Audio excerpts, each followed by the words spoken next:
नमस्कार, मैं हूं आकाश सोनी। आप देख रहे हैं अपना पसंदीदा डिबेट शो हम तो पूछेंगे।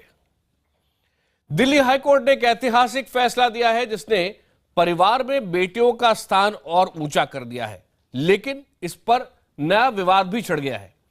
हाईकोर्ट का फैसला यह है कि हिंदू संयुक्त परिवार, ये जो कानून है इसके मुताबिक परिवार में जो सदस्य सबसे बड़ा हो, चाहे वो स्त्री हो या पुरुष हो, वो ही परिवार का कर्ता होगा, यानी मुखिया होगा।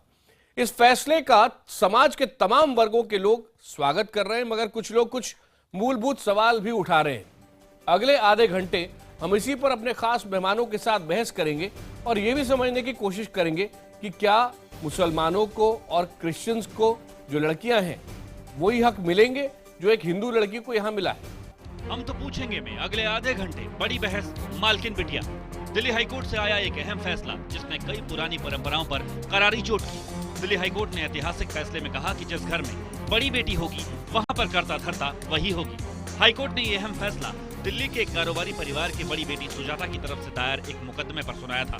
सुजाता के मुताबिक उसके पिता और 3 चाचाओं की मौत के बाद उसके चचेरे भाइयों ने बिना बड़ी बहन से पूछे खुद को परिवार का मुखिया घोषित कर दिया था।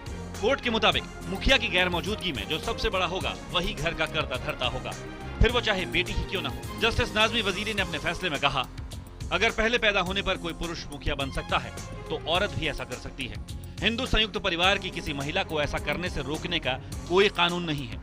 अभी तक न जाने क्यों महिलाओं को कर्ता बनने लायक नहीं समझा गया, जबकि आजकल महिलाएं देश के सभी क्षेत्रों में कदम से कदम मिलाकर चल रही हैं। कोर्ट के मुताबिक मुखिया रहते हुए पुरुषों के जिम्मे बड़े बड़े काम आते हैं। वो प्रॉपर्टी, रीति रिवाज और मान्यताओं को लेकर परिवार के जटिल मुद्दों पर भी अपने फैसले लागू करने लगते हैं। इस लिहाज से ये फैसला पितृसत्तात्मक समाज की उस धारा पर चोट करता है और उसे तोड़ने वाला है।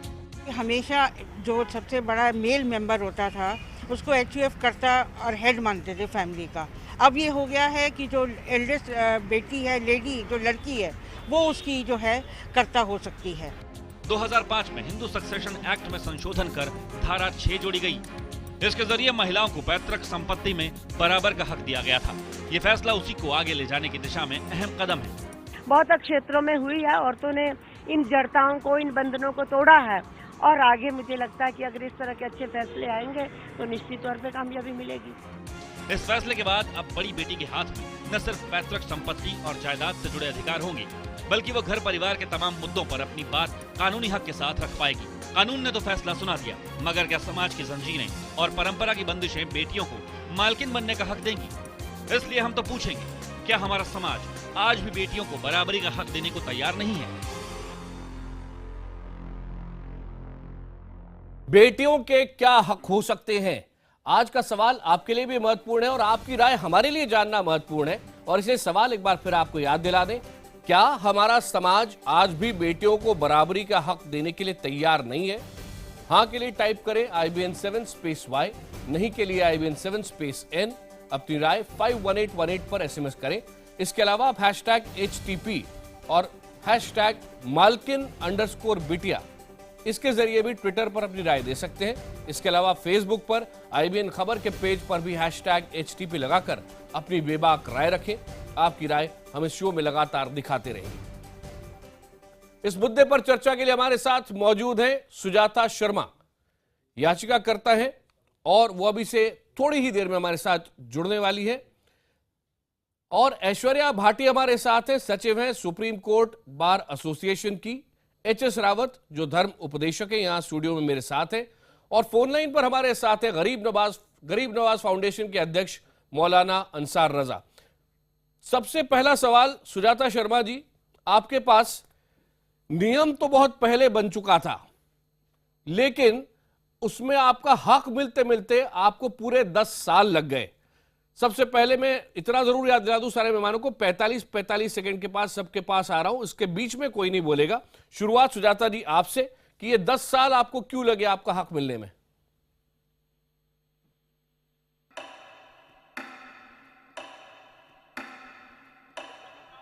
सुजाता जी आप तक आवाज पहुंच रही है? लगता है उन तक अभी हम आवाज पहुंच रही है, इसलिए मैं अब जाता हूं ऐश्वर्या भाटी जी के पास में। ऐश्वर्या थोड़ा सा ये समझाएं हमको कि 10 साल पहले जो नियम बना था वो क्या था और उसके मुताबिक आज जो फैसला आया है कोर्ट का, ये कितना महत्वपूर्ण है लड़कियों के लिए, बेटियों के लिए? देखिए आकाश जी, जो हिंदू सक्सेशन एक्ट में 2005 का जो अमेंडमेंट था, उसी के बारे में मैं बताना चाहूंगी। उसकी लैंग्वेज बड़ी इंटरेस्टिंग है और उसी की लैंग्वेज को दिल्ली हाई कोर्ट ने टर्न किया है। उन्होंने उसमें लैंग्वेज ये है कि बेटियों को वो ही अधिकार होगा जो अगर वो बेटा होती तो उनको वो अधिकार होता, और ये कोपार्सनरी प्रॉपर्टी में अधिकार है, तो ये एंसेस्ट्रल कोपार्सनरी प्रॉपर्टी में है, और ये अधिकार 2005 के अमेंडमेंट से मिल गया था। और इसी को लॉजिकल कंक्लूजन में ले जाके दिल्ली हाई कोर्ट ने ये बोला कि जब उनको कोपार्सनरी प्रॉपर्टी में बराबर का अधिकार है तो फिर वो कर्ता क्यों नहीं हो सकती? कर्ता भी वो हो सकती है, क्योंकि कर्ता होने का यही रिक्वायरमेंट है। ठीक है, आपके 45 सेकंड पूरे हुए। अब एच एस रावत जी, आपके पास मैं आ रहा हूं, थोड़ा ये समझना चाहता हूं सबसे पहले 45 सेकंड में जो हुआ है, जो फैसला सुनाया गया है, क्या आप उसके समर्थन में है? देखिए, वैसे तो कोर्ट सर्वोपरि होती है, लेकिन हम धर्मगुरु होने के नाते हम तो उन बातों को मानेंगे जो हमारे शास्त्रों में लिखी है। मनु महाराज ने कहा है कि जो बेटी होती है घर की, उसको बड़ा होने का तभी ये अधिकार मिल सकता है जब फैमिली में कोई पुरुष और ना हो, उनका भाई कोई ना हो और माँ बाप भी ना हो, अकेली अगर वो रहती है, या उस स्थिति में उस प्रॉपर्टी में उसको अधिकार मिल सकता है अगर वो विधवा हो जाती है और उसको उसके वहाँ से जो ससुराल पक्ष है उसको निकाल देता, उस समय पर भी उसको हो सकता है, या वो अपनी मर्जी से शादी नहीं करती है तो उसका उस प्रॉपर्टी में राइट होगा। नहीं तो समाज में अव्यवस्था फैल जाएगी और एक प्रॉपर्टी की पूरी प्रवाह दूसरी तरफ चली जाएगी। एक विवाहिता जो लड़की है वो दूसरी फैमिली की यानी अपने मायके की मालकिन नहीं हो सकती है, ऐसा यहाँ व्यवस्था हमारे ग्रंथों में दी है। इसलिए मैं अब कोर्ट का सम्मान तो करता हूँ, ठीक है, लेकिन आपके 45 सेकंड पूरे हुए। मैं आपकी बात समझा कि आप कोर्ट का सम्मान करते हैं, लेकिन आप ये भी कह रहे हैं कि थोड़ा सामाजिक दृष्टि से और धर्म की दृष्टि से भी समझने की जरूरत है। क्या है जी? मौलाना अंसार रजा हमारे साथ है, गरीब नवाज फाउंडेशन के अध्यक्ष हैं। मौलाना अंसार रजा, अगर यही केस जो एक हिंदू लड़की के केस में हुआ कि उसके जो चाचा थे वो नहीं थे और उसके जो चाचा का बेटा था वो उम्र में कम था, उसके बावजूद उसने अपने आप को डिक्लेयर कर दिया कि मैं परिवार का मुखिया हूं, इसी के खिलाफ ये कोर्ट में गई सुजाता शर्मा और कोर्ट ने कहा कि आपका कहना बिल्कुल सही है, लड़का हो या लड़की जिसकी भी उम्र ज्यादा होगी वो करता होगा, वो परिवार का मुखिया होगा। अगर यही काम एक मुसलमान लड़की चाहे तो यह हक आज की तारीख में उसे मिलना चाहिए? आकाश जी, सबसे बड़ी बात यह है कि पहले तो ये देखना पड़ेगा कि लड़की, चूंकि कोर्ट का फैसला जो आया है, हम कोर्ट का फैसला सर आंखों पर मानते हैं, उस पर सवालिया निशान हम नहीं लगा सकते। लेकिन सबसे बड़ी बात यह है कि बेटी चूंकि ऑलरेडी दूसरे घर की है तो वो कैसे अपने बाप के घर की मालिक बन सकती है, ये एक बहुत बड़ा सवाल है। हमारे इस्लाम में भी बेटियों को 25% का हक दिया गया है, लेकिन ये नहीं है कि वो घर की मालिक आकर के बन जाएगी। कोर्ट ने जो फैसला किया है अच्छी बात है, लड़कियों को, औरतों को हक मिलना चाहिए, लेकिन हमारे हिसाब से, हमारे मजहब के हिसाब से, और जैसा भी रावत जी ने भी बात कही है कि बेटी चूंकि दूसरे के घर की है और अगर वो विधवा होकर के मुस्तकिल तौर पे यहाँ आकर के रह रही है और जब तक वो शादीशुदा नहीं होती, जब तक वो दूसरे। ठीक है, आपके जरा साहब ये 45 सेकंड पूरे हुए, लेकिन अब डिबेट ओपन है, कोई भी कभी भी अपना पक्ष रख सकता है। लेकिन थोड़ा सा क्लैरिफिकेशन के लिए ऐश्वर्या, मैं पहले आपके पास आ रहा हूं, आज की तारीख में क्या एक मुसलमान लड़की को भी वो सारे हक हैं जो कि एक हिंदू लड़की को है, खास तौर पे इस केस में जहां पर एक जॉइंट फैमिली है, वहां लड़की ने कहा कि मेरी उम्र मेरे भाई से ज्यादा है तो क्यों नहीं मैं मुखिया कहलाऊं, और कोर्ट ने कहा बिल्कुल सही है, लीगल फ्रेम इसको सपोर्ट करता है। क्या मुसलमान महिला के केस में लीगल फ्रेमवर्क सपोर्ट करता है? नहीं आकाश जी, बिल्कुल सपोर्ट नहीं करता है। ऑन द कॉन्ट्ररी, जब तक हमारे देश में यूनिफॉर्म सिविल कोड नहीं आता तब तक हम लोग अपने जो पर्सनल लॉज हैं, जो सिविल लॉज हैं, वो हमारे रिलीजियस लॉज से ही गवर्न होते हैं। तो हमारे राइट्स जो हमारे रिलीजन के हिसाब से हैं, जो सारे सिविल रिलेशनशिप्स और सिविल राइट्स हैं, वो सारे हमारे पर्सनल रिलीजियस लॉज के हिसाब से होते हैं। इसीलिए हमारे हिंदूज के लॉज अलग हैं, क्रिश्चियंस के अलग हैं, मुस्लिम्स के अलग हैं। तो हिंदू अनडिवाइडेड फैमिली जो HUF का एक कंसेप्ट है, ये कंसेप्ट ही खाली हिंदू रिलीजन में है, ये किसी और रिलीजन में कंसेप्ट नहीं है। कर्ता का कंसेप्ट भी खाली HUF में का ही हेड होता है वो, तो ये एक हिंदू कंसेप्ट है। लेकिन जब आपने ये बात छेड़ी है तो मैं ये बहुत स्ट्रांगली इस बात को मानती हूं कि जो आज का भी जो इतना ऑपोजिशन रह गया है यूनिफॉर्म सिविल कोड को नहीं लाने के पक्ष में, वो सारा ऑपोजिशन इसीलिए है ताकि महिलाओं को उनके अधिकार नहीं बने, और ये एक तरह से टूल बन के रह गया है महिलाओं के ऑपरेशन का। क्योंकि यूनिफॉर्म सिविल कोड कहीं भी ये नहीं कहता कि एक तरह का रिलीजन आए, उसमें ये है कि बेस्ट प्रैक्टिसेस जो है रिलीजन की। एक मिनट में अपनी एक minute H S Rao ji आपके पास भी आता हूं। अच्छी बात पूरी करें पहले ऐश्वर्या जी। बस एक बात मैं ये कह रही थी कि बेस्ट प्रैक्टिसेस जो सारे रिलीजन की हैं वो यूनिफॉर्म सिविल कोड होना चाहिए, और उसमें महिलाओं को बराबरी का प्रॉपर अधिकार मिलने चाहिए। जब क्रिमिनल लॉ कॉमन है तो सिविल लॉ आजादी के इतने सालों बाद भी आज भी कॉमन क्यों नहीं है? एच एस राव जी एक मिनट आपके पास आऊंगा, लेकिन पहले मैं मौलाना अंसार रजा साहब के पास जाना चाहता हूं। मौलाना साहब, ये हमारे व्यूअर हैं सिराज खान, ट्विटर पे सिराज_स्पीक्स के नाम से लिखते, कह रहे कड़वा सच, हमें देखना होगा कि क्या सभी धर्मों में ऐसी व्यवस्था है कि बेटियों को उनका हक दिया जाए। ऐसा है आकाश जी, ये हिंदुस्तान है, आजाद मुल्क है, जिसकी हर आदमी को अपनी अपनी बात कहने का अधिकार है। सिराज साहब ने जो बात कही है वो ठीक है, उनके अंदर का आदमी झक गया है, अच्छी बात है। लेकिन ये एक ऐसा फैसला आया है, इसमें लोगों को कॉमन सिविल कोड लाने के लिए रास्ता खुल गया है। लेकिन एक बात अच्छी तरीके से वो लोग जो इस रास्ते की राह देख रहे थे, उन्हें इस बात को समझ लेना चाहिए कि कॉमन सिविल कोड उसी सूरत में कायम होगा जब हिंदुस्तान के तमाम मजाहिब के लोग नेताओं को छोड़ करके एक जगह बैठ करके फैसला करेंगे कि इस्लाम पर और हिंदू धर्म पर कोई हमला ना हो, तब कॉमन सिविल कोड लागू हो। अब रहा जहां तक सवाल ऐश्वर्या जी ने कहा है कि नहीं साहब ये तो बहुत अच्छा फैसला, हम मानते हैं कि कोर्ट का फैसला सर आंखों पर है, लेकिन इसका ये मतलब नहीं कि हमारे धार्मिक अधिकार हमसे छीन लिए जाएंगे, या हमारे जैसे रावत जी कह रहे थे, हिंदू धर्म का जो अधिकार है वो अपनी जगह है, मुसलमान धर्म का जो अधिकार है वो अपनी जगह है, इसमें किसी की कोई दखलंदाजी नहीं चलेगी। मौलाना अंसार रजा साहब हमारे साथ ही रहिए, क्योंकि जिनके कारण ये महत्वपूर्ण लैंडमार्क जजमेंट सामने आया है, सुजाता शर्मा जी अब स्टूडियो में हमारे साथ जुड़ गई हैं। सुजाता जी, चाहे ये मुस्लिम धर्म की तरफ से हो चाहे वो हिंदू धर्म की तरफ से हो, कुछ लोग ये सवाल उठा रहे हैं कि जब आपकी शादी हुई तो आप गुप्ता परिवार से शर्मा परिवार में चली गई, तो उसके बावजूद आप गुप्ता परिवार की जो मालकिन है, मुखिया उस परिवार की, वो कैसे बनी रह सकती हैं? क्या इस पर भी विचार हुआ था, बातचीत हुई थी केस में? नहीं, क्योंकि परिवार बदलने से शादी के बाद नाम बदलता ही है जी, उसमें कोई दिक्कत नहीं है। क्योंकि आप ये कैमरे में देख के बोले, ये जो है सब के लिए जी बराबरी है, क्योंकि चाहे आप कहीं भी हो, वो तो लॉ जब बदला है, जो अपना हिंदू लॉ जो था about this thing when it changed, तो उस समय सबको बराबर बता दिया गया, लड़का हो या लड़की। तो उसमें जब दोनों को बराबर का हक दिया गया है, तो उसमें लड़कियों को सब तरह से पूरा हक दिया गया ना।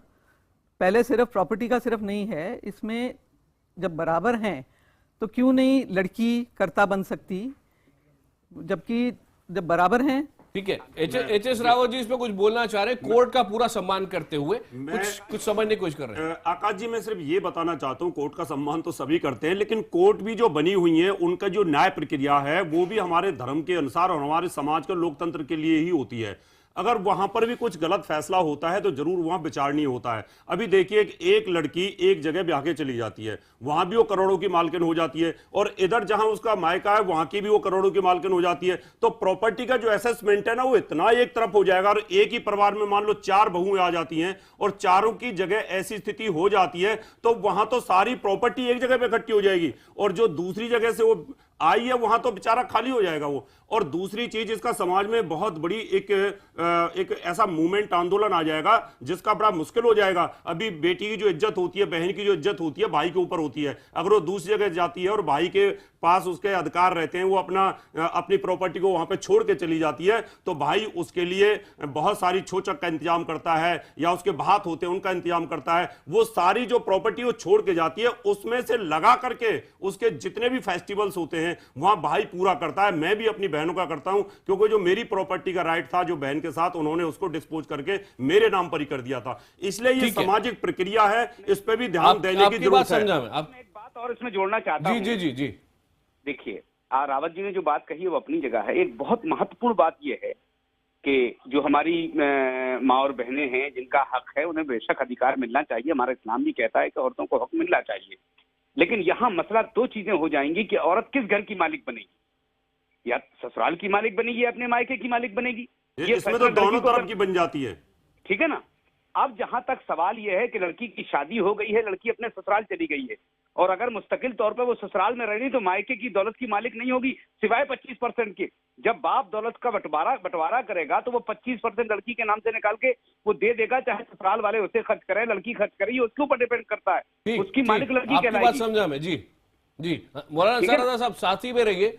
सुजाता जी, आपसे मैं जानना चाहूंगा आपका इस पर क्या विचार है, क्योंकि समाज के कुछ लोग सवाल अलग उठा रहे हैं। लीगल फ्रेमवर्क ऐसा है कि आज की तारीख में आपको पूरी तरह सहायता कर रहा है, ऐसा लग रहा है, तो आपका अपना विचार क्या है? एक मिनट सुजाता जी। ऐसा है कि जब आप किसी उसके कर्ता बनते हैं तो आप उसके मालिक नहीं बन जाते, आप उस फैमिली को देखभाल करने के लिए, सबका भला रखते हुए ही उनके लिए सब व्यवस्था करते हैं। जो चीज़ें अकेला आदमी कैसे कर सकता है, इसलिए उनको एक चुनना पड़ता है कि जी चलो एक जना कर्ता बनेगा, वो हमारी सारी फैमिली का देखभाल करेगा, चाहे लड़की हो वो भी कर सकती है। ठीक है, ऐश्वर्या जी ये बताइए कि जो लॉ है वो क्या कह रहा है, क्योंकि आपने और भी केसेस कई पहले देखे होंगे जो अंसार रजा साहब यहां सवाल उठा रहे हैं, और जो अभी आप सुन भी रहे थे यहां पर एच एस रावत जी भी उठा रहे थे। इस पर लॉ का, कानून का आज क्या कहना है? थैंकफुली कानून, एटलीस्ट जो हिंदू एक्ट है, हिंदू सक्सेशन और हिंदू प्रॉपर्टी एक्ट से रिलेटेड सारे लॉज हैं, थैंकफुली वो रावत साहब और रजा साहब दोनों ही की बातों से ऊपर हटके हैं।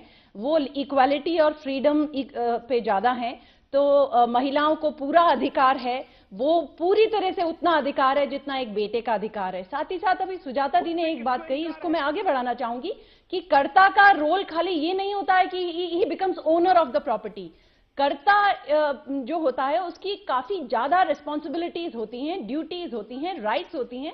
वो अपने हिसाब से उस प्रॉपर्टी को अप्रोप्रिएट नहीं कर सकता, उसने उस फैमिली के फेवर में बात कर रही है, उसके बेनिफिट के लिए बात कर रही है, उसकी क्या लायबिलिटी होगी, क्या ड्यूटी। ऐश्वर्या जी एक minute, H S Rawat ji आप मेरे ख्याल से ये कह रहे हैं कि अब वो इक्वालिटी की बात दूसरी हो गई, लड़की के पावर अब लड़के से ज्यादा हो गए। मैं कहता हूं दोनों परिवार अगर इसी तरीके से चलता रहा तो आज की डेट में जो लड़के बेरोजगार हो रहे हैं और उनके साथ अगर ऐसा हुआ तो वो आत्महत्या करेंगे और इतना वो डिप्रेशन में चले जाएंगे कि जिसकी कोई कमी नहीं होगी। अभी तक तो ये मामला ऐसा था कि अभी आप बहुत सारे देखिए कि इतना विवाद हो चुका है प्रॉपर्टी का कि जब लड़की चली जाती है दूसरे के ससुराल में तो वहां से उसके ऊपर प्रेशर आता है कि तू अपने हिस्से की प्रॉपर्टी लेकर के आ, और वहां पर वो बेचारे कंगाली में जी रहे होते हैं, लेकिन लड़की जबरदस्ती लेकर के जाती है और वो बेचारा वहां भीख मांगने की नौबत आ जाती है। इसलिए हमारे यहाँ मनु महाराज ने व्यवस्था दी थी और हमारे सांख्य दर्शन के अंदर वशिष्ठ महाराज ने भी व्यवस्था दी थी कि समाज को कैसे जिया जाए, और ये सतयुग से समाज चल रहा है, आज से नहीं चल रहा।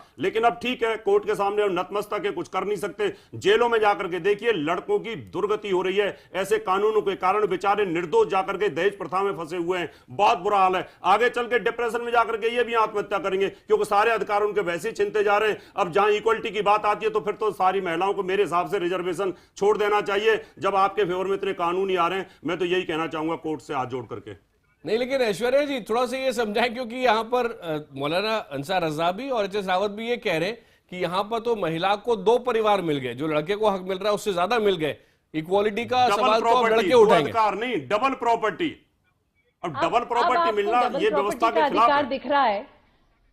नहीं, अब आपको डबल प्रॉपर्टी का ये आप लॉजिक दे रहे हैं, which is a very absurd logic to my mind. ये तो रियल है, देखो रियल है। आप कोर्ट में केस लड़ती हैं, आप कोर्ट में केस लड़ती हैं, आपके पास हजारों केस ऐसे आते होंगे जहां पर बेचारे लड़के रो रहे हैं और लड़कियों को प्रेशर दिया जाता है कि आप प्रॉपर्टी लेके आइए, फ्लैट बेचिए, आपके नाम का फ्लैट है। ऐसे बहुत सारे केस हैं। आप देखिए, आप कोर्ट में केस लड़ रही है, ऐसा नहीं कि आपको पता नहीं है। नहीं, मैं आपकी बात को मना नहीं करूंगी कि डाउरी लॉज जो हैं उनका काफी अब्यूज भी हुआ है, मिसयूज भी हुआ है, लेकिन अभी भी जेन्युइन केसेस बहुत हैं। बहुत ऐसे केसेस हैं जहां पे महिलाओं को, हमारी बच्चियों को मदद की जरूरत है, और अगर कानूनी मदद हट जाएगी तो परिवार उनको बहुत बुरी तरह भाई सबसे ज्यादा बहन की मदद करता है, इससे ज्यादा भाई और बहन का पवित्र रिश्ता है, जहां बहन के ऊपर कुछ भी आंच आती है भाई अपनी जान लगा देता है। एक मिनट, मौलाना अंसार रजा चूंकि स्टूडियो के बाहर है, उनकी आवाज थोड़ी कम आ रही है। मौलाना साहब बोले। ऐश्वर्या जी, आप जो कानून बता रही हैं, हम हिंदुस्तान के कानून की एक एक धारा का एहतराम करते हैं, लेकिन ऐसा कोई कदम मत उठाइए कि हम लोगों को मरने के लिए तैयारी करना पड़े। ऐसा कोई कदम मत उठाइए। अब तो यही नौबत रह जाएगी। अगर अधिकार मिल रहा है तो हमारी भी जान है, हम लोग भी इंसान ही हैं। अधिकार का मतलब ये नहीं है कि हमारी गर्दन पे छुरी रख दी जाए। नहीं, एक मिनट, मैं आपकी बात भी समझ गया। सुजाता शर्मा जी हमारे साथ यहाँ पर। सुजाता जी, आपने पूरे 10 साल इसके लिए लड़ाई लड़ी, आप थोड़ा अपने एक्सपीरियंस से बताएं कि आपको क्यों लगा कि आपके साथ अन्याय हो रहा है।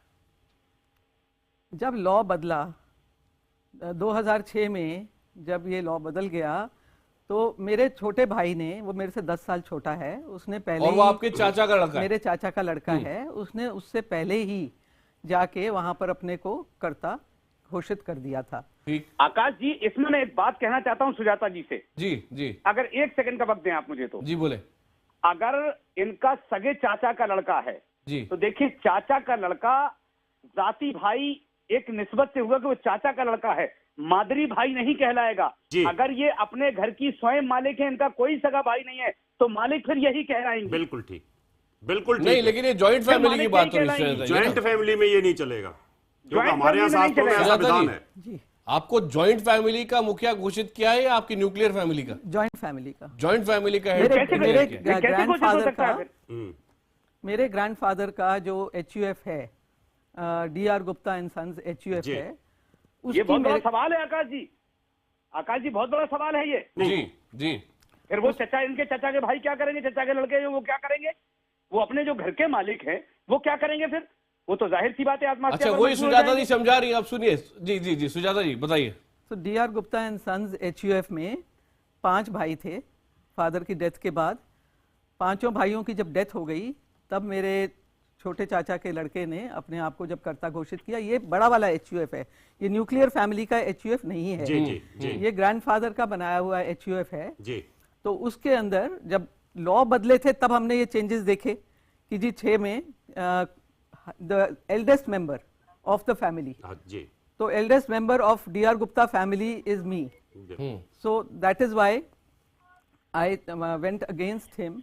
It was actually for the betterment of the family, that मैं तो चाहती थी कि भाई हम आगे चलें, फैमिली का कुछ भला हो। वो तो बहुत छोटा था मेरे से, so I was moving with that direction. आप दोनों फैमिलियों को कैसे संभालेंगे? क्योंकि आपकी अपनी फैमिली भी है और उधर वो फैमिली भी है, तो आप तो बुरी तरीके से फंस जाएंगे इसके अंदर। क्या मैं मैडम से एक सवाल कर सकता हूं क्या? जी, संक्षेप में, बिल्कुल छोटे से लफ्जों में। जी, मैं इनसे ये जानना चाहता हूं, अल्लाह करे आपकी उम्र लंबी हो सेहत के साथ, लेकिन खुदा ना खास्ता अगर कोई हादसा होता है तो जाहिर सी बात है आपके जाने के बाद तो और बड़ा बवाल पैदा होगा उस घर में। बिल्कुल हो जाएगा, बहुत बड़ा बवाल होगा। जो नेक्स्ट होगा, चाहे लड़का चाहे लड़की, उस फैमिली में फिर वो कर्ता बनना चाहिए, जैसे कि हमारी फैमिली में होता चला आया है। फिर क्या होगा? ठीक है, मेरे पास समय समाप्त हो गया है। सवाल कुछ जरूर खड़े होते हैं। ऐश्वर्या जी, मौलाना अंसार रजा, HS रावत जी, सुजाता शर्मा जी, आप सबका बहुत बहुत धन्यवाद। एक बिल्कुल ऐसा केस जो बेहद महत्वपूर्ण है, इसलिए लैंडमार्क जजमेंट भी है ये। इसके बारे में कोर्ट ने अपना रवैया स्पष्ट कर दिया है। कोर्ट क्लियरली बेटियों के साथ खड़ा है, लेकिन इस पर कुछ महत्वपूर्ण सवाल उठते हैं जिस पर विचार जरूरी है। जनता की राय आज का हमारा सवाल था। क्या हमारा समाज आज भी बेटियों को बराबरी का हक देने के लिए तैयार नहीं है? 73% दर्शकों का जवाब है हां, और 27% दर्शकों का जवाब है नहीं। ट्विटर पर भी हमने ये पोल किया और ट्विटर पर 58% दर्शकों का कहना है हां, आज भी हमारा समाज बेटियों को बराबर का हक देने के लिए तैयार नहीं है। 42% दर्शकों का जवाब है नहीं।